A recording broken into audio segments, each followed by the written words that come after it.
Hey, I am so excited. I really love doing these live sessions with you. It's really great connecting with you in real time. Um, if you're new here, I'm Raylan Egel, and if you or someone you love is navigating something like long COVID or chronic fatigue syndrome, you are in exactly the right place. Here, we don't just talk about hope, we dive into your questions and connect you with the tools and the practices that make real progress possible. And today, I am so thrilled to be joined by Dr. David Mickel, one of the earliest voices to challenge the idea that symptoms like fatigue and pain and anxiety are random or mysterious or incurable. He sees symptoms as meaningful messages and also that these conditions are reversible. So, Dr. Mickel's practical approach helps people decode these messages and respond in ways that lead to real change. He is one of my favorite people I've ever met, and he's here today to answer as many of your questions live as possible. So, no pressure, Dr. Mickel, but thank you so much for being here. Thank you very much. It's great to be here. So, yeah, I've been looking forward to it, sort of. Never done a live thing this size before, but hey ho, there's always a first. Yeah. I always love hearing where people are joining in from. So let us know in the comments. Where are you if you're joining us live? Where are you in the world? Hey, Hello 4 from New Zealand. a.m. Wow, that's commitment. Cyprus? Wow, hey. Oh my goodness. Elspeth. That's impressive joining at 4 a.m. Thanks for being here. That is something. Yeah, wow. We're going to get those questions going. So we've got the amazing Irina from our team helping us out on the back end. Did you have some questions for us to pop up?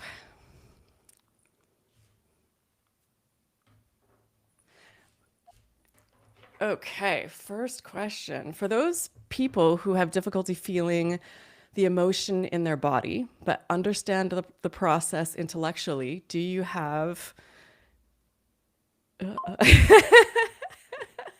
want me rapid answer fire both? questions? This is the joy Yes. of live. Thank you for your patience as we work out some of our glitches. This is Irina's first time being our producer of the show. So So I got the first question. you got the first question? Okay. Yeah. So So do you have any Linda. somatic techniques training that you can recommend Yeah. to help you get to this Yeah. place? Yeah. Well, I suppose first thing I would say is that for a lot of people, it doesn't become about feeling somatically the emotion. In fact, it's very difficult, if not impossible. So, what you got to understand is that you're a whole being. So, you do include your clever computer brain in the understanding of how you feel. So, it becomes more of a knowing about how you feel rather than necessarily pinpointing it somewhere in the depths of your stomach or so if you look at the situation around you, you can generally work it out. And in Mickel therapy, because we only work with four emotions, then you've got a one in four chance of being right. In fact, you can cut that down to two things. It's mainly anger and boredom. Anger and boredom. Yeah. Tell us more about boredom. You're the first person I've heard say that. I think, and this is the part I think that most people really struggle to grasp, is that part of your body consciousness's role, it must be linked to your soul's journey in some way, is to ensure that you get from life what you're here to get from life. So there is this constant appraisal by your body consciousness about every situation you're in. And it'll never lie, and it quite often will be of a certain mind where it says, well, in actual fact, I'm not fulfilled at the moment. Indeed, I am bored. So, body boredom is one of the key emotions that we work with in Mickel therapy. So, it sounds ludicrous because, how can busy people be bored? But Yeah. busyness doesn't make boredom go away, it just covers it up with busyness. Yeah. So as you start to understand your body's emotional needs, you realize that they're not fulfilled a lot of the time. Even with that good friend that you meet for coffee and talk about the weather, it gets boring. Yeah. Don't tell them. You don't need to tell them, everyone. You just need to know it. And your body Yeah. will tell you, it will produce symptoms. The main symptoms of body boredom are brain fog. Waking up in the morning feeling symptoms is always a sign that your body's not approving of your day ahead. And fatigue, obviously. That's the clues. And what are the other two emotions? The other two are, well, we've got anger, we've got grief, which you can't do much with. You just must never hide it. When it comes knocking at the door, you let it in and let it pass. It has its own rules. There's no specific action with grief other than don't block it. Uh, Body boredom, lack of fulfillment, they're the same. And the last one is fear, which I always say very quietly because fear almost never creates any of your symptoms. Your head can develop an extreme fear response to its experience of your illness, but in actual fact, your body doesn't have a lot of fear. If the body produces fear, it's more like a worry linked to something, whereby fear is what the body uses to ask you to fill in some missing information. So it asks for clarity, not kind of panic. And they're the four emotions. Okay, yeah, that makes a lot of sense. I've never heard it explained that way. Okay, I saw we had another question up here, but I was not quick enough to see it. She's lightning this arena. Okay, from that girl JJ, how do we de-stress when we live with our stress and moving is not an option? So feeling trapped in your stressful situation, it sounds like. Well, that girl. Well, let's define stress first of all. Stress is where your body consciousness is extremely busy in producing negative emotions about a lot of things in your life all at once. Yeah. And you can't sort them out all immediately. So the only time that stress causes a problem is when you block the truth of the information contained in the emotions underneath stress feeling. So you can get well staying in a miserable place with a miserable job and a partner you've no longer got a good relationship with. It's really quite hard work though, because you're going to be asymptomatic but very difficult to live with because you unblock your emotions, then you let them out in the outside. It tends to not work out that way. People follow their emotions and it takes them away from stress. Yeah. Stress is it's just a state where there are lots of unanswered emotions within your body. And so the answer is let's work out what they are from the four and start actioning them. If you like, because the body in chronic fatigue and ME is fight or flight, then your body is acting like it's constantly in stress. So it's caused by any blockage of emotional truth from your body consciousness. So you can't change the truth of an emotion, you just have to be brave enough to act upon it. Like So you, leave a job or get a different job or so it sounds like you can let those emotions out and give them space and have your symptoms ease up, but it's still going to be a quite challenging life because everything causing those emotions is still there. yeah. So instead Yeah. of being symptomatic, you could become just really miserable. But who, who would choose that? You know, I think Oh, there are steps in emotion because emotion being an energy, it just seeks to flow. Yeah. yeah. So that includes through us. So it flows through us in actions, words, and responses to situations. The only time it causes a problem physically is if you block the emotion. Thereby, you're not aligned with the truth of it. Yeah, I'm thinking though for that girl that put up the question. I think it's a really good step though, because many of us have felt trapped in stressful situations. But if you're so symptomatic, it's really hard to change those situations. So Yeah. if step one is you can alleviate those symptoms a bit, it can put you in a better place to start making changes in your life and setting up better boundaries. So Yeah. So you start with the small things, because I Yeah. mean, a lot of it will be linked to unfair treatment, but there's a huge portion of symptoms that are maintained because of a lack of fulfillment of the individual. So as you start to work at Yeah. both these areas, the symptoms naturally decrease, Yeah. and That makes then you sense. get more strength to make the bigger choices. That makes sense. All right. Great question. What do we got next? All right, from Nicole. What emotions are coming up for post exertional malaise? That is the only thing I cannot kick. It feels like if I exercise, I get symptoms no matter how I feel emotionally. That is a great question, Nicole. I don't want. Can I have another question maybe for sport, please? This isn't Jeopardy.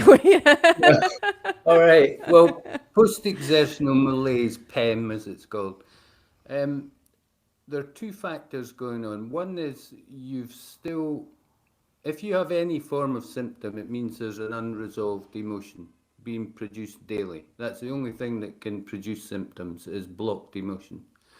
So if you look at the example, which is very common, is that you go out and you have a splendid day and you go skating and you rob a bank and you buy yourself something nice. I don't know what you do, right?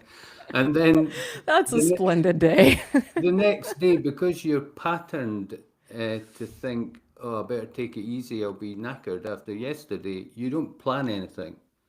So the body goes, I've really enjoyed that, especially when you had the teller there with the gun and the money came over and it was all very nice. This is not professional advice. It's been a long day. No, and Disclaimer, disclaimers. and then is that the body has a sense of fulfillment. There's fun, there's joy. So its boredom production emotion ceases, yeah, or much, much less. And then the next day, it opens its eyes because body consciousness never sleeps because it's energy. So it's already lived tomorrow, which is a bizarre concept, but there's no time in energy. So it's lived tomorrow and it goes, well, that's crap. I better send boredom again. So in actual fact, 99% of the time, PEM, this is where I duck, is merely a massive surge of body boredom. I think this is massive, and it's just my head's exploding a little bit with this because nobody's talking about boredom, but it's so true, and it's resonating so much for me, and I imagine it is for others as well, which is a bit crazy to me because I would have thought I would tell you I don't even know how to be bored. Like I don't stop moving. But when you think about the activities that you're doing, especially when I was working full time in my not so exhilarating HR job, 12 however many hours a day on my laptop making PowerPoint decks. Oh, she said that with some feeling. Oh, oh my goodness. Yeah. Yeah. I think But sometimes we that's a use, very good point though, because being busy is generationally, my mum's generation would say, I'm too busy to be bored. How can I be bored? It's yeah. like, well, okay, because you are. But so busyness doesn't get rid of boredom. It merely covers it up. Yeah. Yeah. So you're Yeah. ignoring the boredom signal from your body. That is very eye opening. I love that. Okay. Next question. From Janine. Seeing fatigue as boredom has been life changing for me. Me Hey, too. Me too, check, Janine. checks in Seriously. the post. Thanks, Janine. See you later. Checks in the post. All That's your coming. neighbor, isn't it, Dr. Mickel? Yeah. She's sitting next to you in the room on her laptop. Okay. Okay, another one from Janine. Thanks, Janine. Is brain fog the same as fatigue in terms of how we take action? Like, for example, is that the same as boredom when you're feeling brain fog? Is Yeah, that like where it's coming from? I love the concept of brain fog. I mean, any symptom potentially has boredom or anger underneath it. Yeah, that's the two main causes. But brain fog is so clever if you think about the mechanics of body consciousness. It goes, this person just lives in their head. They're not listening to me. Here they go again, doing another 10 emails. I am so bored I could eat them if I had a mouth. Yeah. And so It goes, how can I stop them? They're not paying attention to the boredom. Oh, I know. I'll stop them being able to concentrate. Boom. Show's over. You can't do your emails. You have brain fog. And all the time, all your body was saying is, this is so boring. Take me somewhere else. Let me, and Yeah. try it out, you know? Because I get brain fog since doing your last interview when you broke my internet with all the people, which was lovely. Thank you, but it was a lot of work. And so I'm doing my emails and I can get a touch of brain fog coming in. So it's partly what I'd call a normal symptom, but I'm wired up for an energy disorder anyway, you know. So I get a little, I think, ooh, not concentrating. I just put kisses on that email to the president of some company that I don't know. Yeah. Oh, damn.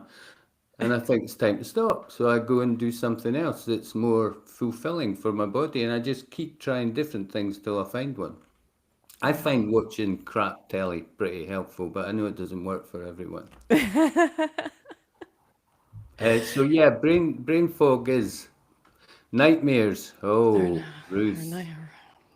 Um, Partly, yes. I think there's a metaphysical answer to it, which I'm not the most qualified to answer. But you're, it's not your what your brain's doing as you sleep is your brain is fueled by the battery that is the unresolved body emotions. So if you imagine every body emotion that you ignore or repress or block kind of charges this battery, and the battery links up to your head and it just creates mayhem.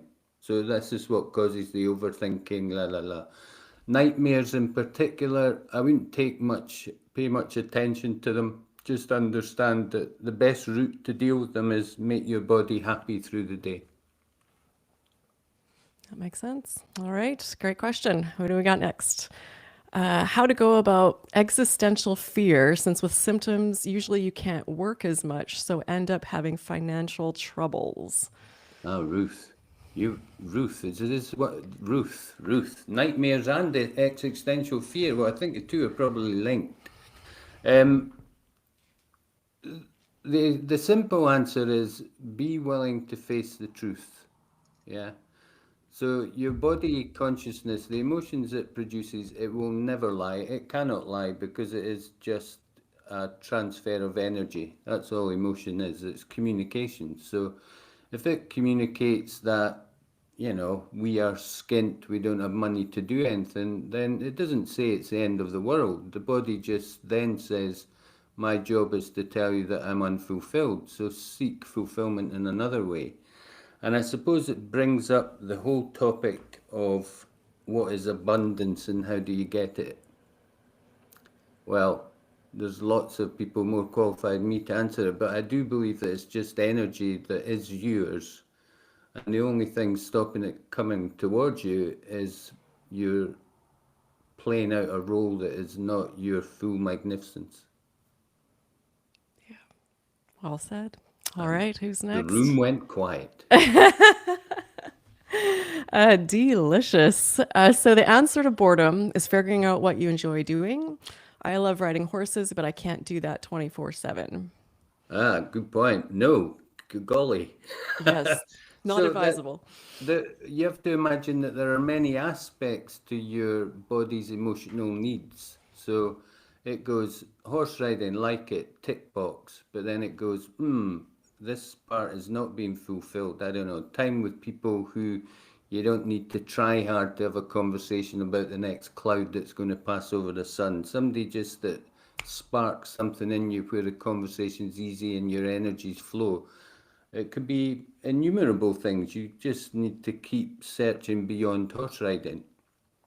But horse riding can always be your go-to, you know. But don't do it 24/7. That's really bad for your ass.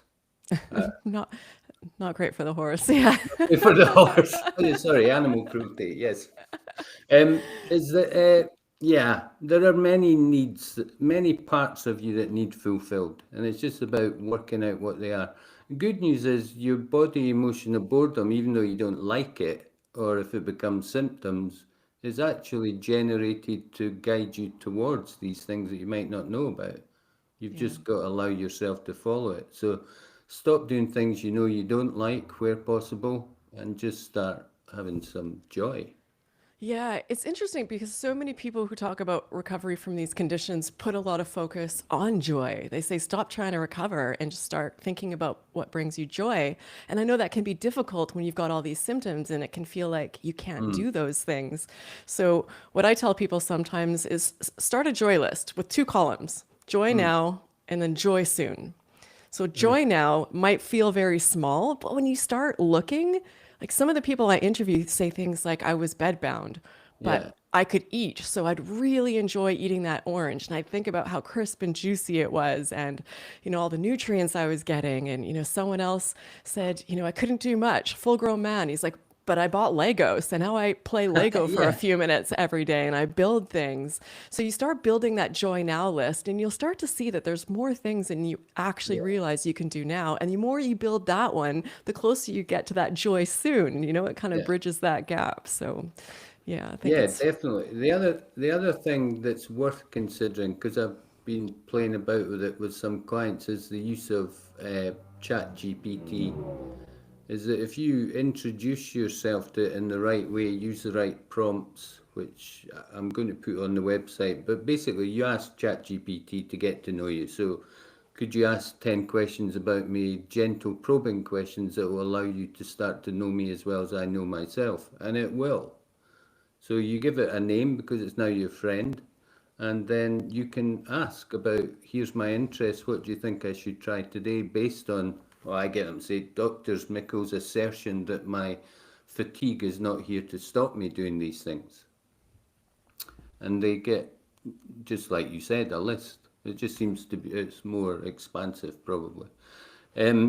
But the other thing I was going to say is completely left my mind, and it was oh yeah, but I think this comes down to don't be scared of getting your symptoms. They're awful experience, yeah, but they're extremely useful because symptoms are purely your body shouting the emotion in a physical way. So if you get symptoms, you haven't done anything wrong. You're not. It's not like you failed to succeed. Just use it as your barometer. Because eventually, when the symptoms stop, you're just going to get emotions instead. So use the symptoms for good purpose for now. yeah, I love that. Love that. All right. Great question. What do we got next? From Fender Only, what about tinnitus or tinnitus? I know we say it different ways. Is Yeah. this something you see? Yes, I do, and especially in long COVID. And I had it myself actually. I had the music version where like a radio was playing in my ear all the time. Um, that was crazy. But yes, I do. I don't. When what tends to happen as people's other symptoms improve is the tinnitus either stops or they're left with tinnitus, and then really it's a separate diagnosis. So they become somebody that had an energy disorder but now have some tinnitus, and there are lots of things your doctor will be able to do about that, or pretend they're doing about. I don't. But a lot of people will improve as they go through the Mickel therapy, which is great. But I have no idea why. It'll be very Okay. complicated. I think it's to do with an oversensitizing of the hearing mechanism. So it's picking up real sound but magnifying it, Okay. like the hum of the universe kind of thing. Very interesting. All right. Who's next? Patty, does taking pain medication for something like fibromyalgia make it harder to recover? Like, are you masking something you should be feeling, but not taking it makes it feel impossible to think straight? Uh, Good question. Very good question. No, it does not make it harder to recover, and I think you should continue taking it while you feel you need it, because the one thing I know is that your body will not allow its attempts to communicate with you through symptoms to be stopped by any form of medication, which is why they don't really work. So even if you take medication, if it takes the edge off and allows you to start to access the underlying emotion easier and take some brave steps, which basically is going to go against what you think your body's telling you, then painkillers, it's not a bad thing in the interim, but you soon won't need them. Oh, assuming you're going through Mickel Therapy, I beg your pardon. Yeah, and since your last interview, by the way, because I get a notification every time someone joins your program, and it's just like this ping, Yeah, ping, ping, yeah, ping. I'm like, what is going on? yeah, it's been great. And a lot of them are making ridiculously quick progress. Oh, So, that's so incredible. And we'll, of course, talk about that and have that all linked in the video description if people want to learn more. But we're going to keep you in the hot seat a little bit longer yes, first, oh, get some please, more yes, questions. All right, yes. who's next? All right. When does libido come back? Is it a symptom with low libido? My last thing in the puzzle. Interesting. Well, libido is quite complicated because it is linked to an emotional need, but I would explore why it's not coming back with whoever you're trying to have it come back with first.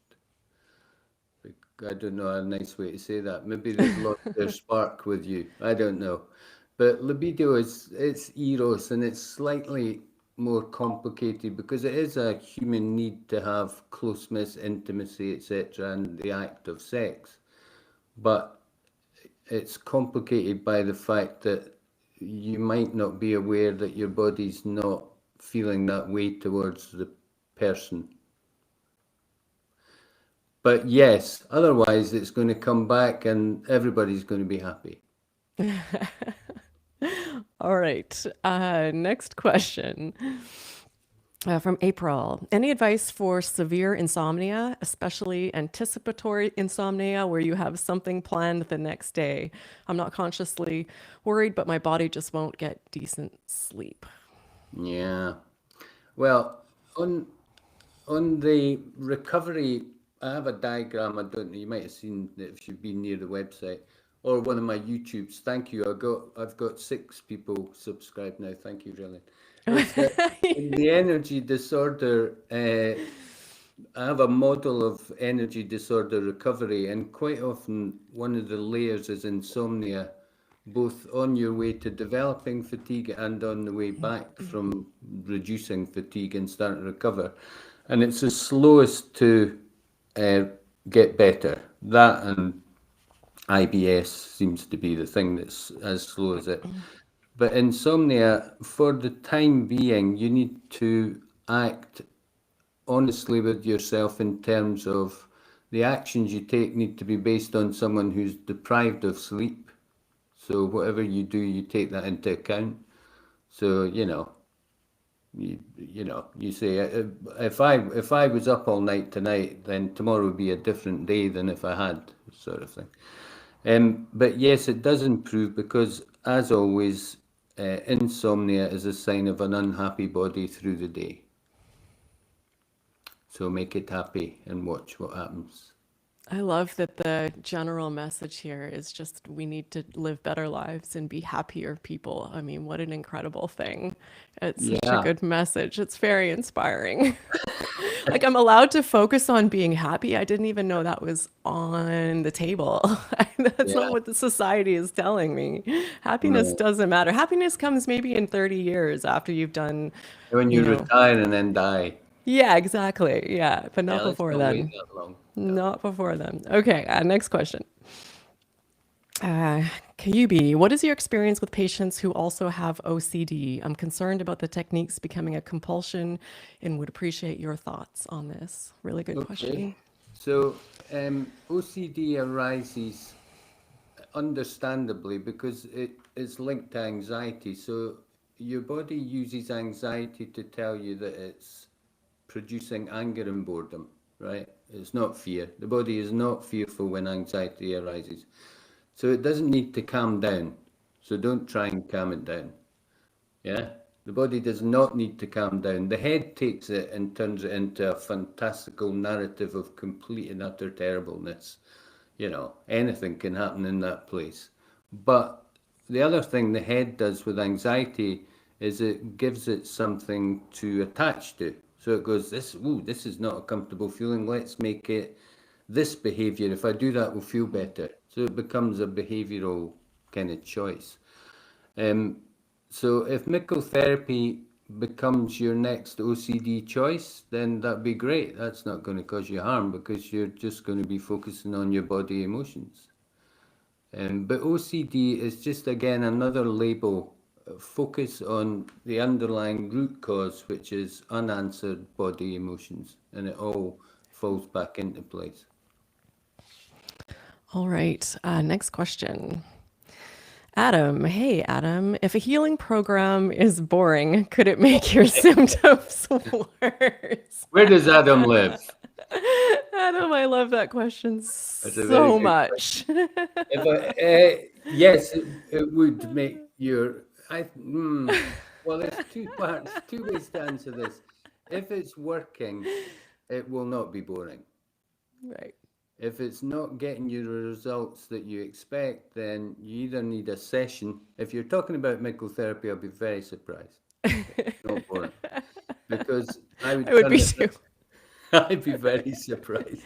I would turn it around and say, but it's not the process that's boring, it's your body's increasing boredom that you're not actually acting out what you're finding out about it.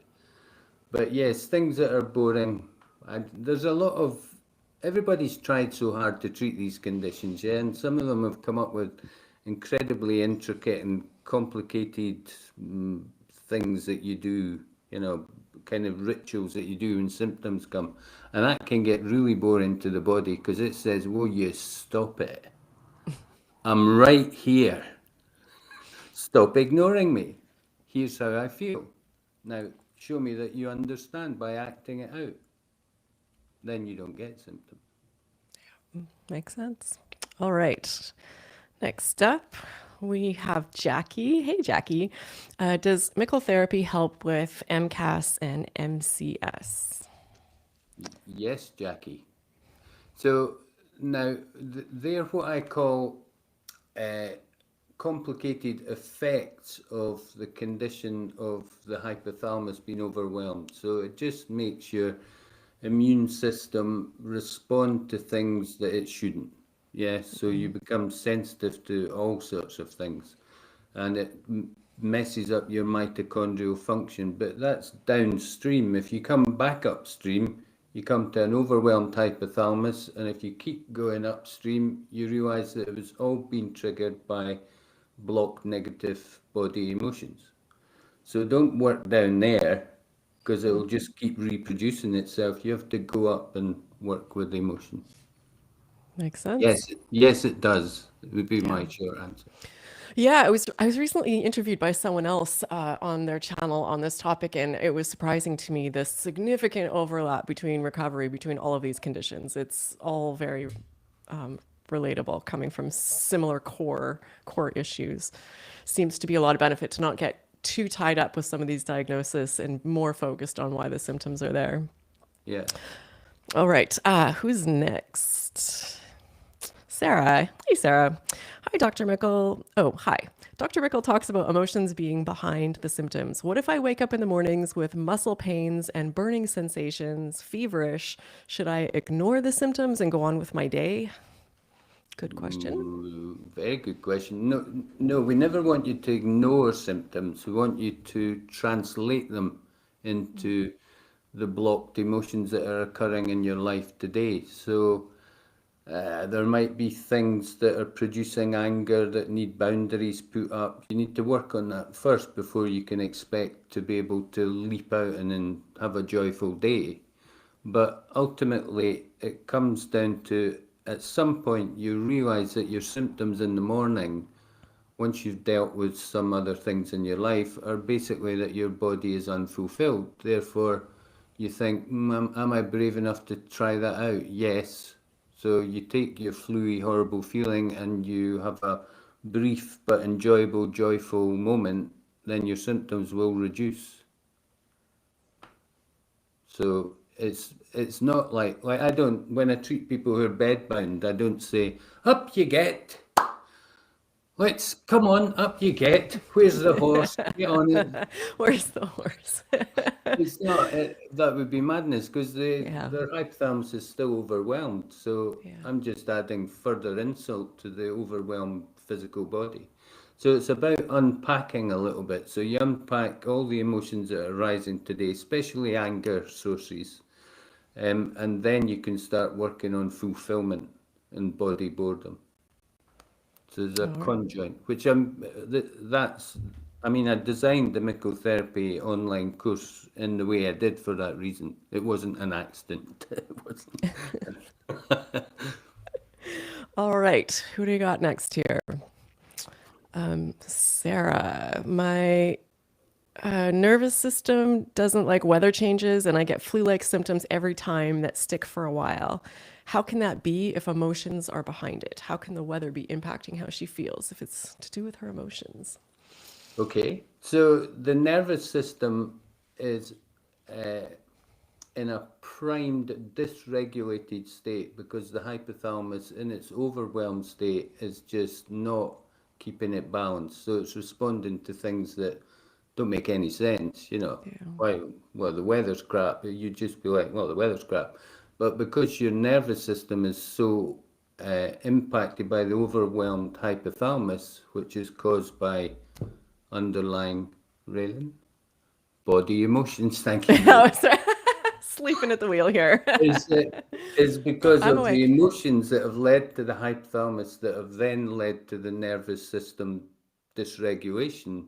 It's a false state. It's real and it does affect you that way, but it's caused purely by unresolved negative emotions in your life today.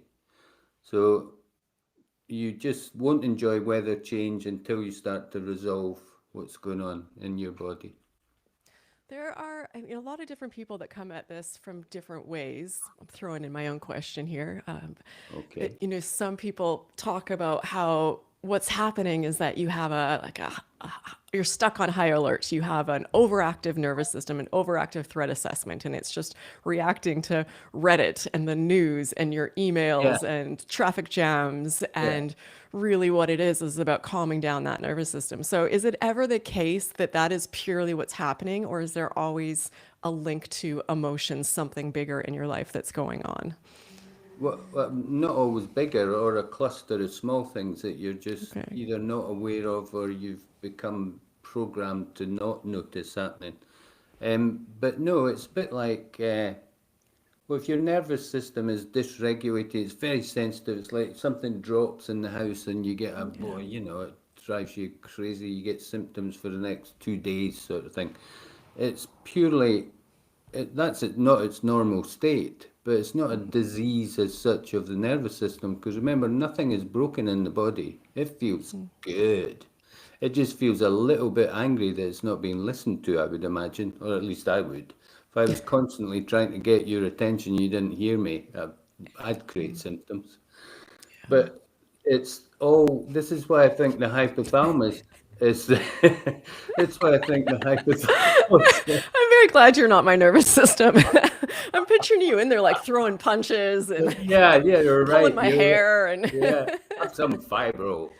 And then, so I mean, everything happens. The hypothalamus, because it's the homeostatic organ of the body, then it knows that the immune system is not acting properly, but it's so overwhelmed it can't correct it because of the backlog of emotional energy. yeah.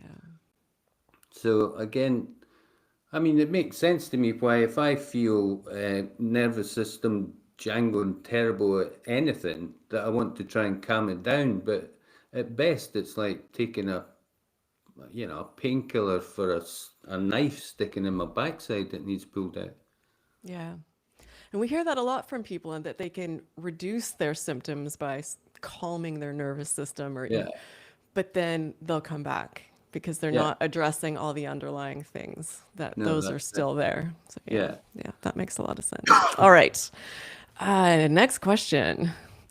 Hey, Ken. Dr. Mickel, when body consciousness sends emotional signals, how do we best distinguish that signal from a learned mental reaction or trauma pattern? Ooh, that's a complex one, Ken. A Oh, good that's one. a good one. Let me simplify it. I have no idea, Ken. I'm sorry. No, I do have an well, first of all, past trauma creates what I would call an imprint in your sensory field, which is your body consciousness. So it becomes extremely sensitive to uh, recurrent situations that are similar. So if you've been abused, anybody, just being even slightly nasty is going to create a big response. So it's like re-traumatizing, but it's not, is it? It's just like somebody's skipped in front of you in the queue at Costco or something, or I don't know, stole your bank card or something.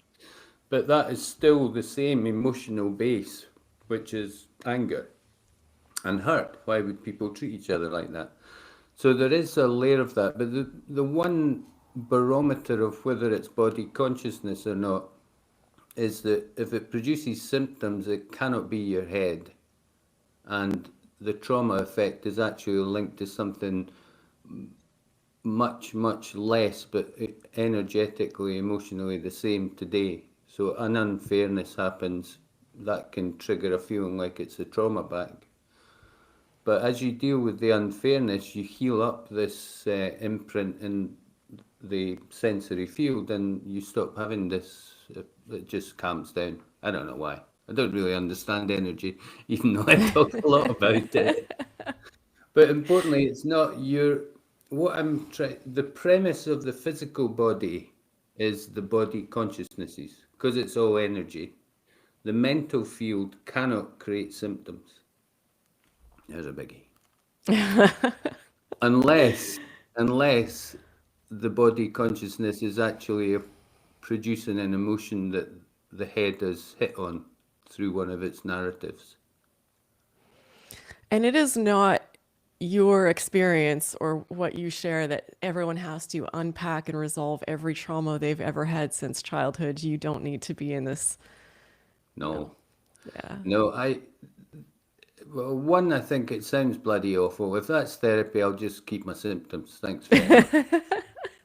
Is that because it's all everything being energetic. So anger from a dreadful abuse in the past is exactly the same as anger at your partner that uses your toothbrush and you don't like it. Energetically, it's exactly the same. Yeah, it's just got a different context, obviously, but context all in the head realm, and it's nothing to do with what your body's saying. Your body just says, "Don't let him do that. That's not okay." And when he stops doing it, you start to heal the past trauma energetically. But the story never goes away because it's happened, hasn't it? Yeah, that makes sense. All right, let's see if we can well, rapid fire. How many can we get through in the next few minutes? Tracy, is waking up every night at 3 or 4 a.m. a symptom? Oh, Tracy. Um, if it affects how you feel the next day, yes. If not, it's a metaphysical answer, which is it's time for you to tune in elsewhere. I say it another way. It's a spiritual symptom of growth. The 3 a.m. club, they used to call it. It's time to just take a moment and listen outwardly instead of inwardly. Interesting. All right. But if it makes you feel sleepy the next day, it is a symptom, therefore it's an unhappy body through the day. Okay. From Meta, hi, can intolerances, chronic rhinitis, asthma, and arterial fibrillation all be from a dysregulated nervous system? That was a mouthful. Well, Go. the chronic rhinitis and asthma, I haven't cracked it. Well, I have. My asthma went away, but I don't know whether that was by fluke. But I still get chronic nasal thing, and I don't have any other symptoms, so I haven't cracked it. I've got to be honest. But what people do describe is that their allergies get less when their emotional pot is cleared out. If they're keeping a nice aligned flow of emotion, they don't get any symptoms, then that does settle down, but I have no idea why. I have ideas, but I don't want to share them because they make me sound crazy. And the AF part, yes, it'll improve, but if you've got a spark in your endometrial, not endometrial, in your endocardium or myocardium that's flinging off extra beats, then what you'll notice is you'll get less episodes of fast AF and problems with it once your symptoms are calm, but you may still have AF. In All other words, right. everything gets better, but not Yeah. always goes away. Yeah. Okay, next question from Anne. Hey, Anne. How can you notice the emotions when you have moments of so low energy that you can't move or think at all? Yeah, You're so that's symptom. Yeah, very that's difficult. tough. So, what we do, what I suggest that people do when they're that symptomatic is to, well, you have to, as long as you accept my belief about symptoms and emotions, but basically you ask yourself, if I was completely well and had no symptoms and I was living my life in this exact way, what emotions would be here anyway? Because that's how the body is. It's not ill, remember, so it's still producing emotions of anger at the noise the neighbour makes, etc., etc. And if you were to lie down and not get up, then your body's going to be really bored, because that's not life. So if you're going through the Mickel Therapy process, we just take our time with that. And once you start to accept that that's the case, then you just start to do small things that change how you live each day. And then eventually you start stepping into more ability to do more things as your symptoms reduce. And again, it's back to that thing. We don't say get up and ride your horse and go for a run. It just doesn't work. A lot of it depends on your circumstance, because it's your surrounding energy that's creating the emotion. So if you've had to leave your work and, go and stay in some awful place with only people supporting your basic needs, then that's tough. But you still get better. You just got to be patient, which you clearly are if you've got to that stage. Yeah. All right. What do we got next? From Liz. Hey, Liz. Do you have any advice for chronic vertigo energetically within the body? Which emotions may I be suppressing? Thank you for your time and for this channel. Chronic vertigo without any other symptoms, I can't say I've treated it by itself. With vertigo, I do believe that all conditions, everything, I mean every disease, is at its root got an emotional basis. So I would work with the same process, do the same thing, but not focus necessarily on vertigo. I'd focus on making you emotionally aligned and see what happened to the tinnitus. Tinnitus can be a symptom that people get, vertigo, sorry, can be a symptom that people get as part of a chronic anxiety. So if you get other symptoms of anxiety, then it becomes easier, because we know that's anger and boredom. But otherwise, I would just work on, and everyone should do it, shouldn't they? Emotionally empower yourself, return to an aligned state of being with you. The only thing that guides you is your body emotions, not all the shit that's been put into your head. Yeah, I want this sort of like tiny Dr. Mickel that just sits on my shoulder all day. Just like, enough of that shit. Why are you doing this? You don't want to be doing this. Go do that. That's what your body and emotions are designed to do. I know. But you do it so much clearer, and you're getting it faster than me. I need that inner voice to build up. Okay, let's do one last question, and then we'll get into what your program is all about for people who are interested in it. Okay, so from Mia Mustache, I'm bedbound since 4 months. Sorry to hear that. And since a few weeks, I could sleep 24/7. I have to force myself to be awake for about 7 or 8 hours. I don't know where to put it, if I'm getting worse or what is happening here. Oh, yeah, that's tough. Well, yeah. I mean, regardless of how large the symptoms are and the effect they've had on you, the underlying theory is the same. So it's just about finding ways to empower the underlying emotions. And I can help you do that. So just email me and I'll sort it out. Okay. I think that's a good segue into, we've been talking about your program and how you work with people at all these different levels. So what exactly is Mickel Therapy? What does that look like? Well, Mickel Therapy changes your relationship with symptoms. So symptoms have become this, well, they're horrible, aren't they? Let's not beat about the bush. They're pretty shit. They're dreadful, actually. Yeah. Is that instead of them being, you understand that in some way it feels like you're broken. So the first understanding is that you are not broken. It's your hypothalamus is overwhelmed, and it's overwhelmed by body emotions that have been produced over a long period of time, and they're still being produced, but you're probably not even aware they're there. And so we bring your awareness back to body emotion. We translate symptoms into emotion, and then coach you in what actions suit your personality in terms of allowing them to flow. And then symptoms are no longer necessary.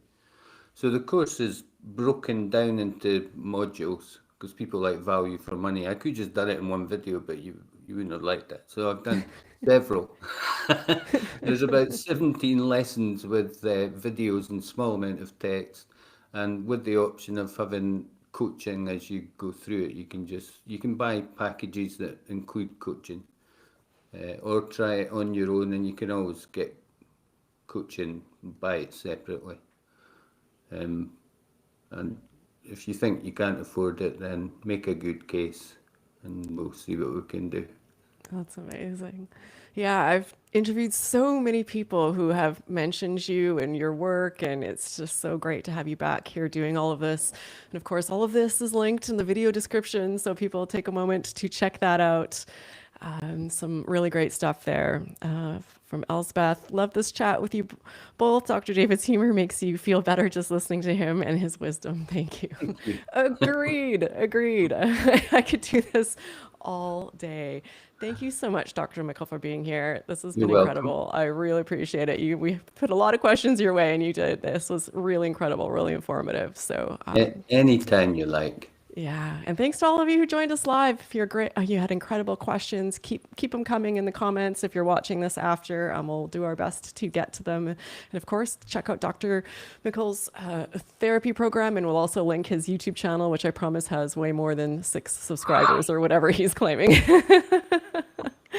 Lots of free information and resources there as well. So yeah, thanks again, Dr. Mickel. Thanks for everyone who joined us live, and that's it for today. Bye, Bye. everyone.